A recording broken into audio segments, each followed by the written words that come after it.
यहाँ सन्नाटा भी जैसे सांस लेता है और हवा में किसी अनजानी मौजूदगी की आहट महसूस होती है। कभी कभी आधी रात के बाद बिना हवा के भी पेड़ हिलते दिखाई देते हैं। अच्छा ठीक है बड़े बाबू, कल भोर होते ही मैं पोस्ट ऑफिस आ जाऊंगा। आज इस अंधेरे में रास्ते पर ना निकलना ही बेहतर होगा। आप अभी आराम कर लीजिए, सफर भी लंबा था और सामान भी अभी अभी घर पहुंचा है। गांव में रात को रास्ते थोड़े सुनसान रहते हैं, इसलिए सुबह उजाला होने पर ही बाहर निकलना अच्छा रहेगा। मुरली एक पुराने डाकघर में नौकरी करता था।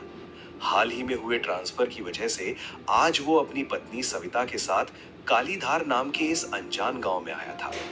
जब वे गांव पहुंचे तब रात पूरी तरह उतर चुकी थी। चारों तरफ घना अंधेरा फैला हुआ था। आसमान धुंधला था और हल्का हल्का कोहरा पूरे इलाके में तैर रहा था। अब बताओ तो रात में खाएंगे क्या? तुम चावल तो लाए ही नहीं। हर काम इतनी जल्दी जल्दी में करते हो। एक बार सामान समेटते समय ठीक से देख तो सकते थे। अब बोलो हम क्या करें? घर में और भी कुछ खास नहीं बचा है। इतनी रात को मैं क्या बनाऊं? अरे गलती हो गई मुझसे, इतना सामान था शायद उसी में ध्यान नहीं गया। तुम गुस्सा मत हो, मैं अभी जाकर देखता हूँ, शायद कहीं कोई दुकान खुली मिल जाए। रात काफी हो चुकी है, बाहर कोहरा भी है। मुझे ठीक नहीं लग रहा। तुम अभी बाहर नहीं जाओ। सुबह तक काम चला लेते हैं तो क्या हो जाएगा? नहीं तुम चिंता मत करो, मैं जल्दी ही वापस आ जाऊंगा। ज्यादा दूर नहीं जाऊंगा, बस आसपास ही देखता हूँ। अगर दुकान मिल गई तो ठीक, नहीं तो तुरंत लौट आऊंगा। ठीक है, लेकिन जल्दी वापस आना और रास्ते में ध्यान से जाना। गांव नया है, हमें अभी कुछ पता भी नहीं है। हाँ तुम दरवाजा अच्छे से बंद कर लेना, मैं ज्यादा देर नहीं लगाऊंगा। कुछ मिल गया तो लेकर आता हूँ, नहीं तो खाली हाथ ही वापस आ जाऊंगा। पत्नी को घर पर छोड़ने के बाद मुरली धीरे धीरे कोहरे से ढकी गांव की सुनसान सड़क पर आगे बढ़ने लगा। चारों तरफ फैले धुंध के कारण रास्ता साफ दिखाई नहीं दे रहा था। दूर कहीं रेलवे लाइन की तरफ से कभी कभी ट्रेन की सीटी की आवाज गूंज उठती, जो सन्नाटे को और गहरा कर देती थी। चलते हुए मुरली के मन में कई तरह के ख्याल आने लगे और वो इस अनजान गांव के अजीब माहौल को महसूस करते हुए आगे बढ़ता चला गया। ठंडी हवा के झोंके कभी कभी कोहरे को चीरते हुए गुजरते और माहौल को और भी ज्यादा डरावना बना देते थे। ऐसा लग रहा था जैसे रात होते ही यहाँ जिंदगी रुक जाती हो। लगता है इस तरफ दुकान मिलना मुश्किल है। पूरा रास्ता सुनसान पड़ा है। शायद मुझे थोड़ा और आगे जाकर देखना चाहिए। क्या पता आगे कहीं कोई छोटी दुकान खुली मिल जाए। घर में चावल भी नहीं है। खाली हाथ वापस जाऊंगा तो सविता परेशान हो जाएगी। मैं भी ना, नया गांव है और मुझे पहले ही जरूरी चीजें देख लेनी चाहिए थी। अब रात में ऐसे घूमना पड़ रहा है। चलो थोड़ा और आगे चलकर देखता हूँ, शायद किस्मत से कहीं कोई दुकान खुली मिल जाए। अगर नहीं मिली तो वापस जाना ही पड़ेगा, लेकिन एक बार और कोशिश कर लेता हूँ। अचानक सड़क के ठीक दाएं ओर लालटेन की पीली रोशनी चमचमा रही थी। वहीं पुरानी गुमटी वाली दुकान थी। मुरली रुक गया। अरे ये क्या, यहाँ एक छोटी सी गुमटी दुकान है। मैंने आते समय रास्ते में यही दुकान तो देखी थी, या शायद मैं गलत याद कर रहा हूँ। इस गांव में तो मैं नया हूँ, लेकिन ये जगह कुछ जानी पहचानी सी लग रही है। चलकर पास से देखता हूँ। अगर दुकान खुली हुई मिल गई तो अच्छा है। इतनी रात में अगर यहीं कुछ मिल जाए तो बड़ी राहत हो जाएगी। अच्छा हुआ मैं थोड़ा और आगे आ गया, नहीं तो ये दुकान शायद दिखती ही नहीं। तभी उसकी नजर दुकान के अंदर खड़ी एक औरत पर पड़ी। वो देखने में गांव की साधारण औरत जैसी लग रही थी, लेकिन उसके चेहरे पर एक अजीब सी मीठी मुस्कान फैली हुई थी, जो माहौल से मेल नहीं खा रही थी। उसकी आंखें जैसे सीधे मुरली को ही देख रही थी। पोस्टमास्टर को देखते ही उसने धीमी मीठी लेकिन अजीब सी आवाज में उससे बात करनी शुरू की। ए बाबू, आइए आइए, मेरी दुकान में आइए। इतनी रात में बाहर क्यों भटक रहे हैं? जो चाहिए आराम से मिल जाएगा। यहाँ घबराइए मत, अंदर आइए। अभी दुकान बंद नहीं की है मैंने। गांव में रात को सब जल्दी बंद कर देते हैं, लेकिन मैं थोड़ी देर और बैठती हूँ। बताइए बाबू, क्या चाहिए आपको? चावल, आटा या कुछ और? जो चाहिए निकाल देती हूँ। दुकान के करीब पहुंचते ही मुरली अचानक थोड़ा चौंक गया, जैसे उसे वहां के माहौल में कुछ अजीब सा महसूस हुआ हो। फिर भी हिम्मत करके वो धीरे धीरे आगे बढ़ा और जैसे ही दुकान की दहली पर पहुंचा, उसकी नजर दुकान के बीचों बीच सामने रखे एक पुराने घड़े पर जा टिकी। उस घड़े के चारों ओर काली सी काई जमी हुई थी, जैसे वो बहुत सालों से वहीं रखा हो। घड़े के आसपास की जमीन भी नम और धुंधली सी लग रही थी। मुरली कुछ पल तक उसे देखता रहा। अरे बाबू, जरा सुनिए ना, ये घड़ा रास्ते में रखा है, बार बार पैर लग जाता है। मेरी आंखों में कई दिनों से जलन हो रही है, ठीक से दिखाई भी नहीं दे रहा। आप जरा इसे पैर से साइड कर दीजिए ना, नहीं तो मैं खुद हटा देती, लेकिन अभी ठीक से देख नहीं पा रही। अच्छा, ये घड़ा ठीक है, हटा देता हूँ। वैसे यहाँ बीच में क्यों रखा है? किसी काम का है क्या? अरे नहीं बाबू, पुराना बेकार घड़ा है, कब से पड़ा है, बस फेंकना ही था। आप जरा इसे दूर कर दीजिए, दुकान में जगह भी खाली हो जाएगी। ठीक है, अगर बेकार है तो हटा देता हूँ। मुझे लगा शायद किसी काम का होगा, इसलिए पूछ लिया। ठीक है, अभी हटा देता हूँ, आप चिंता मत कीजिए। मुरली ने बिना कुछ सोचे झुमरी के कहने पर उस घड़े को जोर से लात मार दी। जैसे ही उसका पैर घड़े से टकराया, वो दूर जाकर भारी आवाज के साथ जमीन पर गिरा और जोरदार धमाके से टूटकर कई टुकड़ों में बिखर गया। घड़ा टूटते ही उसके अंदर से राख जैसी धूल, छोटी छोटी हड्डियों के टुकड़े और सूखे हुए मुरझाए फूल बाहर फैल गए, जैसे वे बहुत सालों से उसके अंदर बंद पड़े हों। जमीन पर गिरते ही उन चीजों से एक तेज सड़ी हुई बदबू हवा में फैलने लगी, जिससे आसपास का माहौल अजीब और भारी सा लगने लगा। मुरली कुछ पल तक टूटे हुए घड़े और जमीन पर फैली उन चीजों को देखता रह गया। उसे ये सब बहुत अजीब लगा। ये कैसी बदबू है? और ये जमीन पर क्या बिखरा हुआ है? ये सब क्या है यहाँ? अरे कुछ नहीं बाबू, आप चिंता मत कीजिए। यहाँ आसपास बच्चे खेलते रहते हैं ना, पता नहीं कौन क्या उठाकर फेंक जाता है। मैं तो रोज साफ करती रहती हूँ, लेकिन फिर भी गंदगी हो ही जाती है। बाबू आप बताइए ना, आपको क्या चाहिए? मुझे चावल चाहिए। आपके पास चावल है क्या? मुझे 1 किलो चावल दे दीजिए। हाँ बाबू, है ना, अभी देती हूँ, आप यहीं रुकिए। फिर उसने दुकान के एक कोने से एक पैकेट उठाया, जो बाकी सामान के मुकाबले बिल्कुल नया और चमकदार लग रहा था। उसने धीरे से वो पैकेट मुरली के सामने रख दिया, जैसे वो उसी के लिए पहले से अलग रखा गया हो। उस पैकेट पर धूल का एक भी कण नहीं था, जो इस पुरानी और जर्जर दुकान में थोड़ा अलग सा लग रहा था। मुरली ने बस सामान्य नजर से उस पैकेट को देखा। उसे ये समझ नहीं आया कि इतनी पुरानी दुकान में इतना नया पैकेट कैसे रखा हुआ है। दुकान के अंदर अजीब सी खामोशी बनी हुई थी।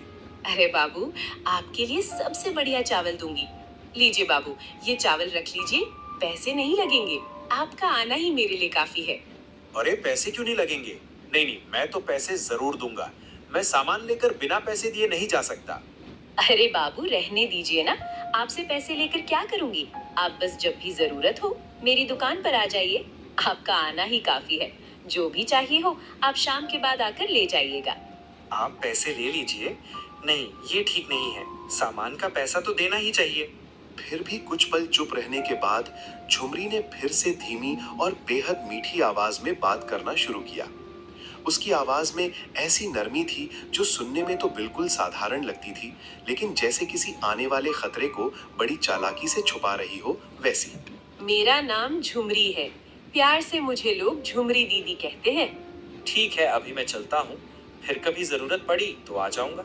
दुकान से बाहर निकलकर जाते समय जैसे ही मुरली ने एक बार पीछे मुड़कर देखा, उसके पूरे शरीर में अचानक सिन सी दौड़ गई। लालाटेन की हल्की पीली रोशनी में उसे उस औरत की परछाई अस्वाभाविक रूप से बहुत ज्यादा लंबी दिखाई दे रही थी, जैसे वो जमीन पर दूर तक फैली जा रही हो। मुरली ने उस तरफ ज्यादा ध्यान नहीं दिया और जल्दी से चावल का थैला उठाकर वहां से घर की तरफ चल पड़ा। रास्ते भर वो चुपचाप चलता रहा। मुरली को यह पता नहीं था कि अनजाने में कितने बड़े खतरों से बचकर वो घर वापस जा रहा था। रात जैसे तैसे गुजर गई। अगले दिन सुबह होते ही मुरली पोस्ट ऑफिस पहुंच गया। पोस्ट ऑफिस के बाहर ही सरजू काका खड़े दिखाई दिए। उन्होंने मुरली को देखते ही उसे पास बुलाया और जैसे उन्हें उससे कोई जरूरी बात करनी हो। उनके चेहरे पर हल्की गंभीरता थी, जैसे वो कुछ ऐसा बताने वाले हों जो आम बात नहीं थी। उन्होंने धीमी आवाज में उससे कहा, बड़े बाबू, आज मैं शायद थोड़ा जल्दी घर चला जाऊं। इतनी जल्दी क्यों सरजू? क्या हुआ? सब ठीक तो है? तुम अचानक ऐसा क्यों बोल रहे हो? बड़े बाबू, कल रात गांव में एक बहुत बड़ी घटना हो गई। लोग कह रहे हैं कि कई सालों से दबा हुआ पुराना साया फिर से लौट आया है। इसी वजह से गांव में डर का माहौल है। इसलिए सोच रहा था कि अंधेरा होने से पहले घर पहुंच जाऊं। लेकिन ऐसा क्या हुआ कल रात? तुम ठीक से बता क्यों नहीं रहे हो? आखिर मामला क्या है? बड़े बाबू, ऐसी बातें मुंह से निकालना ठीक नहीं माना जाता, अपशकुन माना जाता है। बस आप इतना समझ लीजिए कि हालात ठीक नहीं लग रहे। अगर हो सके तो आप भी आज थोड़ा जल्दी घर चले जाइए, इसी में आपकी भलाई है। ठीक है, अगर बात इतनी गंभीर है तो मैं ध्यान रखूंगा। तुम भी संभल कर रहना, और अगर कुछ और पता चले तो मुझे जरूर बताना। मुरली पूरे दिन किसी गहरी सोच में डूबा रहा। उसे ठीक से समझ नहीं आ रहा था कि उसके आसपास क्या चल रहा है। इसीलिए वो चुपचाप पोस्ट ऑफिस में अपना काम करता रहा और साथ ही लोगों की बातों को ध्यान से सुनकर समझने की कोशिश करता रहा। देखते ही देखते दिन बीत गया और शाम हो गई। शाम ढलते ही मुरली घर की तरफ लौट गया। जैसे ही वो घर पहुंचा, सविता खाना बना रही थी। तभी उसने मुरली को घर के अंदर आते देखा और उसे देखते ही उसके चेहरे पर खुशी झलक उठी। अरे, आज आप जल्दी घर आ गए। अच्छा ही हुआ। मैं सोच ही रही थी कि कब तक इंतजार करूं। घर में तेल भी लगभग खत्म होने वाला है। आज नहीं तो कल, लेकिन शाम के समय उस दुकान से तेल लाना ही पड़ेगा। अच्छा हुआ आप जल्दी आ गए। कम से कम आराम तो कर लेंगे। मैं कब से आपका इंतजार कर रही थी। उसी समय घर के बाहर से किसी अनजान आदमी की आवाज आई, जैसे कोई मुरली को बाहर से बुला रहा हो। पोस्ट मास्टर बाबू हैं क्या? घर पर हैं क्या? मैं गांव से आया हूँ, सोचा उनसे मिल लूं। नया नया आए हैं ना, तो जान पहचान भी हो जाएगी। अगर घर पर हूँ तो जरा बता दीजिएगा, मैं बाहर ही खड़ा हूँ। आवाज सुनकर मुरली और सविता दोनों घर के बाहर गए।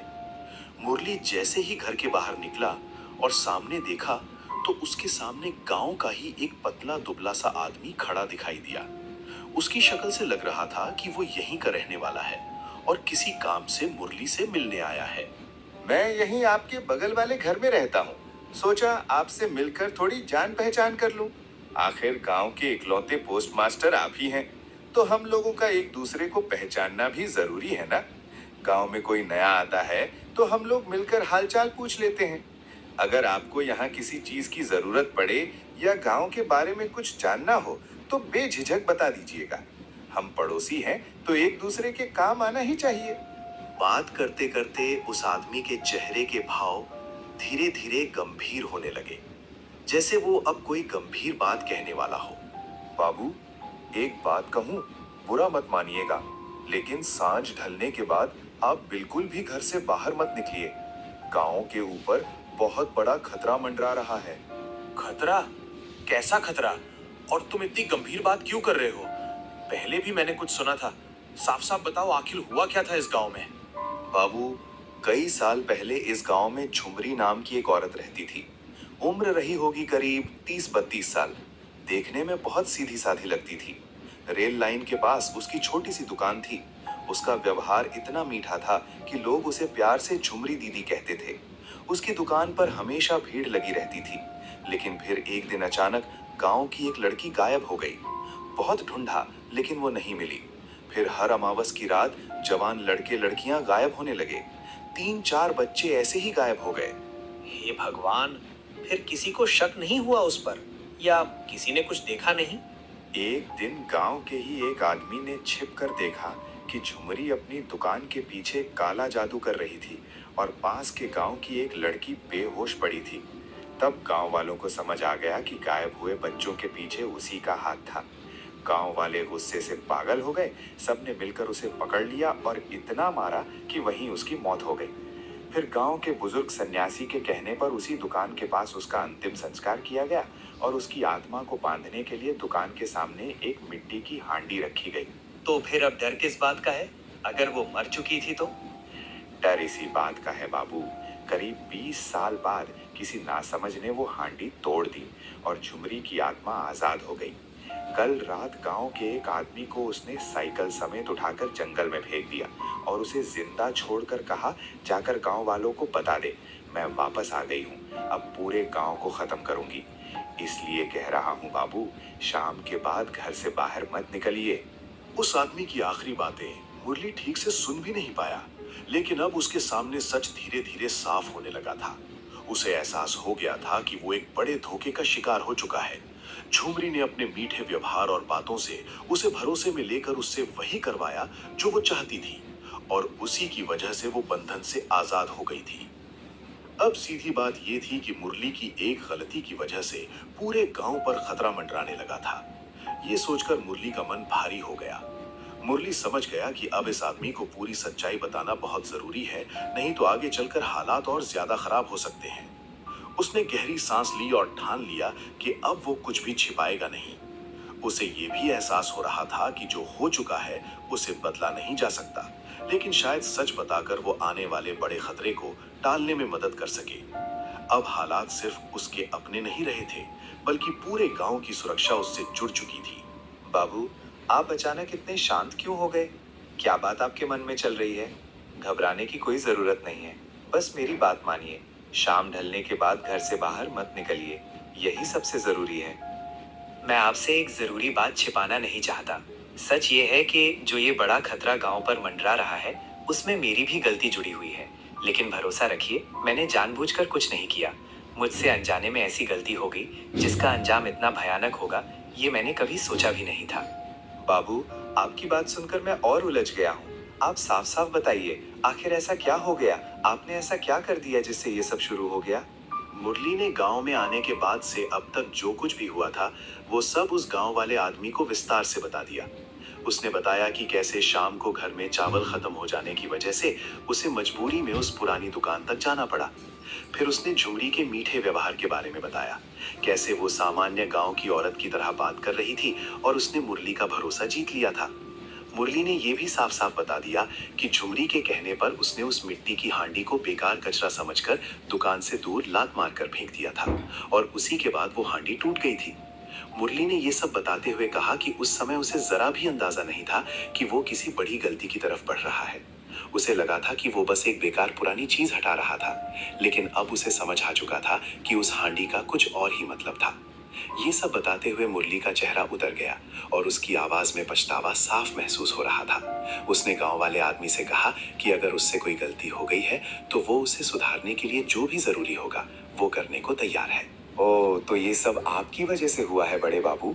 आपकी इस बड़ी गलती की वजह से आज पूरा गांव खतरे में आ गया है। शायद आपको अभी भी अंदाजा नहीं है कि आपसे कितनी बड़ी भूल हो गई है। ये कोई छोटी बात नहीं है, इसके नतीजे पूरे गांव को भुगतने पड़ सकते हैं। मुझे अपनी गलती का एहसास है। आप बस मुझे इतना बता दीजिए कि अब मुझे क्या करना होगा अपनी इस गलती का प्रायश्चित करने के लिए। मैं जो भी ज़रूरी होगा वो करने के लिए तैयार हूँ।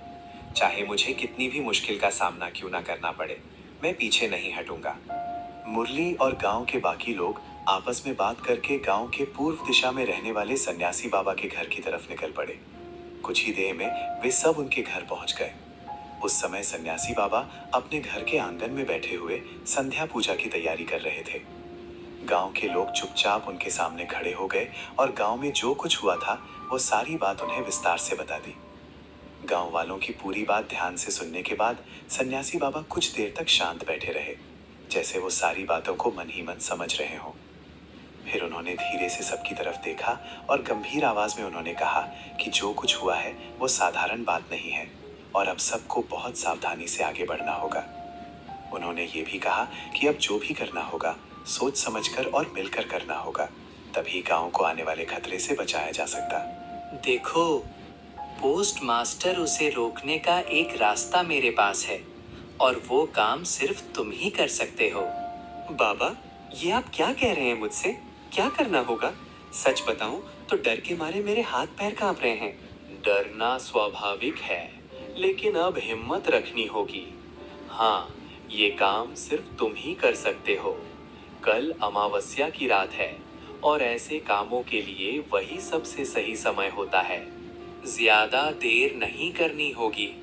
अगर हम देर करेंगे तो वो रात में अपनी दुकान से निकलकर तांडव मचाने लग सकती है। जैसे ही अंधेरा गिरे तुम मेरे साथ उसकी दुकान तक चलोगे। ठीक है बाबा, मैं आपके साथ चलूंगा। वहां जाकर मुझे क्या करना होगा? वहां पहुंचकर मैं तुम्हें जो कहूंगा तुम्हें वही करना होगा। डरना मत और मेरा भरोसा मत तोड़ना। मैं पूरी कोशिश करूंगा बाबा। अब जो होगा मैं उसका सामना करूंगा।